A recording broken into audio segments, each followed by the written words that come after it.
Hi, my name is Tracy Haxton. I'm a Technical Director at WHS, and today I'm going to talk about the FEH Rainfall Runoff method, and specifically I'm going to give a demonstration of the ReFH2 software. So as a prerequisite to this presentation, I'm going to assume that you have a general knowledge of FEH, understand the FEH datasets, and you know the technical aspects behind the FEH Rainfall Runoff method. All these are covered in our various presentations listed below. So the FEH Handbook is made up of 3 parts: supporting literature, datasets, and software. And today we're going to be covering the ReFH Rainfall Runoff method software, ReFH2, and we'll be using the FEH Web Service catchment descriptors. So here are a couple of useful references for ReFH2. The top one is the help of the online wiki for ReFH2, and the bottom one is the location where you can download the ReFH2 software from. Okay, so when you open up ReFH2, this is what you'll see.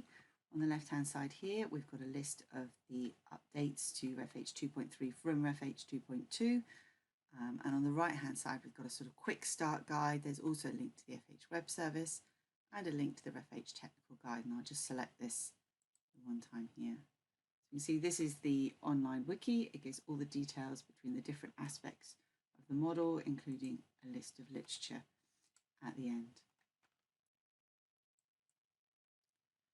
So from here, we need to start a new project. So we can do that from here, new project, from the file menu, or we can simply select start. So I'm going to import from a file. So it's a FEH web descriptor file. It's an XML. So here let's import that file, and we can see that we've got all the catchment descriptors from that file. These are the ones that are used. These are just some other catchment descriptors. So we can get a summary of what our catchment is. Now there's a couple of things that we need to select up here. So if we're not actually doing a catchment, but we're interested in a sort of plot scale measurement, or for whatever reason the catchment descriptors that were loaded aren't actually applicable to the area we're interested in, we might use our plot scale equations. So we just tick that if that's what we want to use. And our other options are whether we want to use the England, Wales and Northern Ireland parameterization or the Scottish parameterization. So we've got another couple of tabs here. The first is comments. So you can write whatever comments you like about the project in here. It tells us which file was loaded. This is the file that's up here. And there's the data source. So this comes from the XML file. So it says that this was actually downloaded from the FEH Web Service. There's also the Advanced tab. And this is very useful because it allows you to use the ReFH 2.2 model. So if, for example, you were trying to replicate some results from ReFH 2.2, you could select this and you can use that older method. So we're just going to go with the default option here. So on the right-hand side, and you'll find this on each of the windows, we've got a summary of help of how to use it. So it tells you how to load the catchment details, tells you what the plot details are, etc. And there's lots of links to either the online help or various other useful references. So we select apply once we're happy with all that information, and then we can go on to the next window. So this is our rainfall window. Normally what we're interested in is our design event, for example, the 1 in 100 year event. These are our different design rainfalls along here, and we can see as the profile changes and our volume changes as we go through those different return periods. So we can delete return periods we're not interested in, and we can add other ones that we might be interested in, so that we can come up with the list that's useful for us.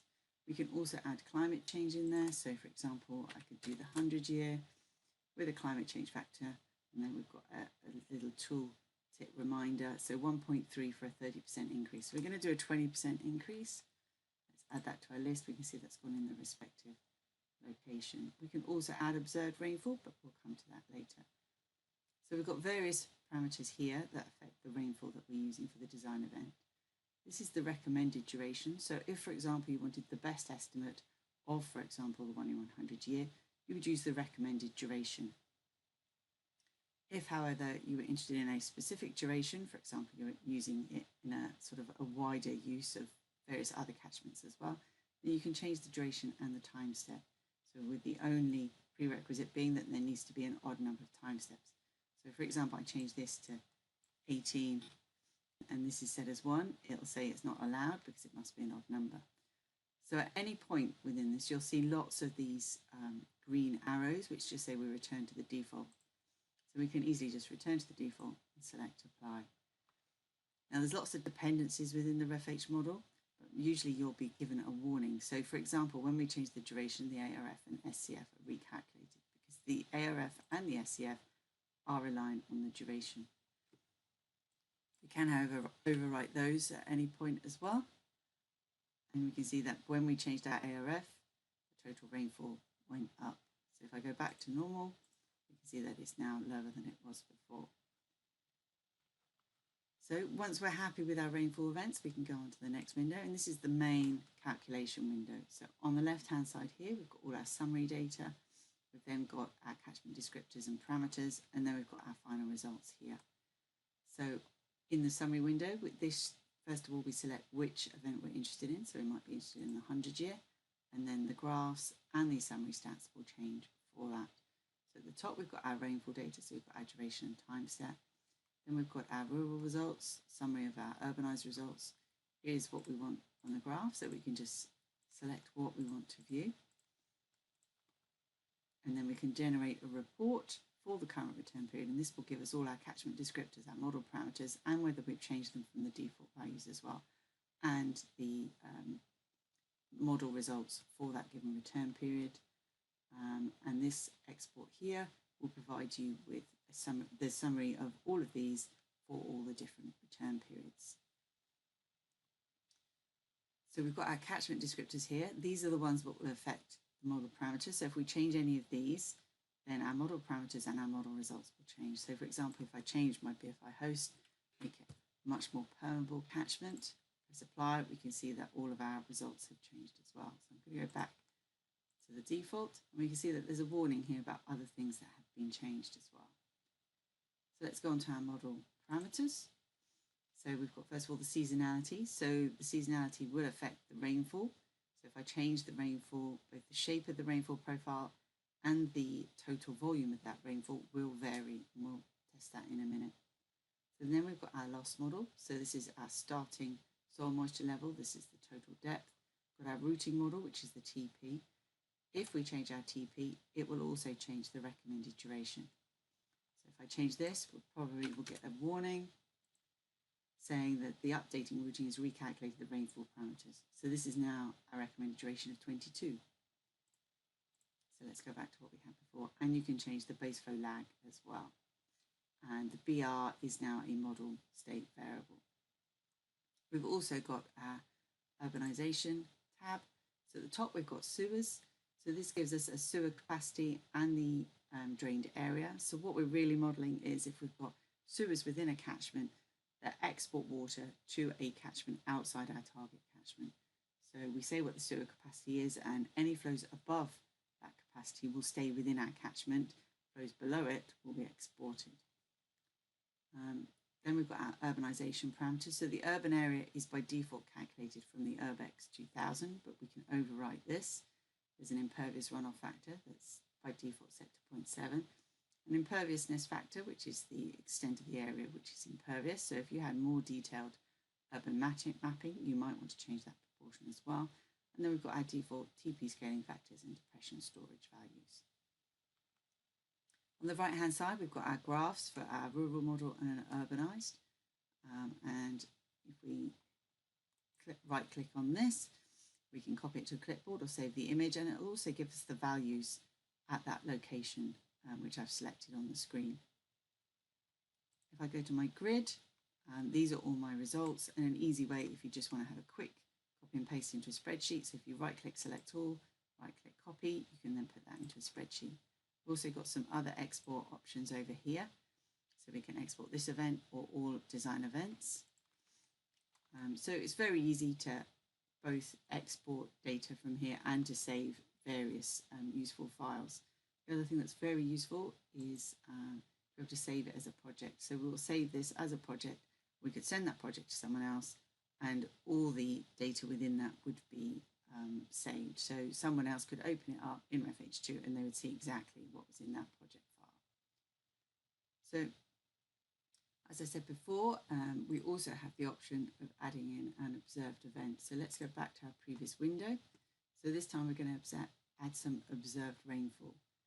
Now, if we've got an observed event, we need both our observed rainfall event and we need our antecedent rainfall. So the antecedent rainfall should be daily rainfall records. And that is used as part of a water balance model to set the preconditions of soil moisture for our event, because obviously the more saturated a soil is, the greater the runoff potential from an event. So the first thing we're going to do is choose our observed rainfall. So it's just simply a CSV file. So we're going to load that in. There's a warning that comes up, and this is just making sure that you've attributed the rainfall to the correct timestamp so that the model works correctly. So here we go. We've got quite a long duration here. That's just so that we can see how the event works. And also, so because we've got a new water balance method within the ReFH2 method, it means that we can use longer durations and look at sequences of events rather than just individual events, which is all the previous model was reliable in doing. So we're going to add in our antecedent event as well. There we go. So this is just daily rainfall records. I've got 5 years of records here.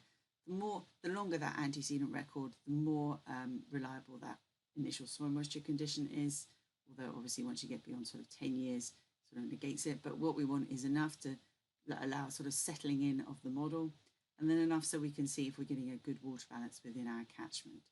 Once we're happy with both of those, we can press apply, and then we can move on to our next model. So depending on how much data we've imported, it might take a while to get to the next part. Now we can view our observed events. So we're going to go down here. We've now got our observed rainfall. So here we can see this is our rainfall event and our predicted runoff for both rural and observed. If we come back to our model parameters, we can see this is a slightly different window here. So we've got our initial conditions in here. So there's a new model that's being run on a daily method to set the antecedent soil conditions. So here we've got our input data. So we've got our daily rainfall input data. We've got a P value that is just a sinusoidal curve based around an average of this. So depending on your catchment, you might want to increase or decrease that depending on where it is in the country. So I can apply that, decrease my potential evaporation, and then the model will change. So what it does is it runs a daily soil moisture accounting model using the rainfall and the P as input, and then models how the soil moisture changes throughout time so that we can find out whether it was a saturated soil or not prior to our event. So these are various parameters up here. So they're related by default to the Cmax value. So this is the total soil depth. This is the fill capacity and the rooting depth and the decay constant. So if you look in the online wiki, it'll give you more details of exactly how these are calculated by default, the relationships between them, and how you might want to change them if you were trying to improve the model. So we've got our summary stats here. So these are quite useful just to make sure that our water balance in our catchment is correct. For example, we would expect the mean daily rainfall here, once we add it up to our annual value, to be approximately the same as our SAR 61 to 90 value, for example. So over the same order at least. We can also have a look to look at our potential evaporation, our actual evaporation, and then the effective rainfall, which is our runoff. So we can just look at these numbers to make sure that we're happy that we're capturing the general water balance within our catchment. And if it's not capturing it well, it might be because our rainfall is off, or our P is not being estimated correctly, or that we want to change some of these other parameters as well. So what we're really interested in is this final C&E, which is the value that we're using to set the saturation that then goes into our next model. Okay, so there we go. That's the general functionality of ReFH2. Hopefully that's been useful. It's a fairly easy and intuitive software product to use. Thank you very much for listening.